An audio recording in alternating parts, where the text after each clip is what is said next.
I did know about Southco before. I always knew it was a good company with a lot of good people working here. In Delaware County, so they're an employer. We're one of the largest manufacturers in this area that does true, high volume manufacturing. That's why that quality question is so important. How do we make sure we are always making good parts?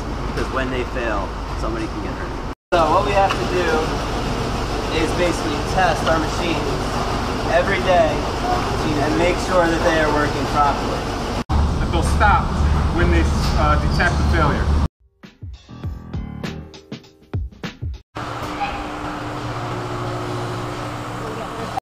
So we deal with failures on tests regularly, and typically what we do is work very closely with the design engineers that design the product to try to help them come up with solutions.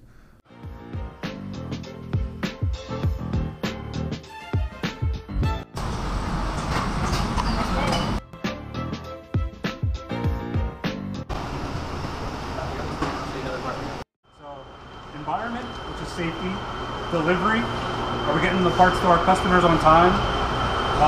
Quality, are we making good parts that we're shipping to our customers? And cost. So we have facilities all throughout the world so that we can make parts for our customers. We provide millions of components to companies all over the world. We're a large supplier for the automotive industry as well as off-highway and trucking. So a lot of vehicles out on the road have Southco products in them.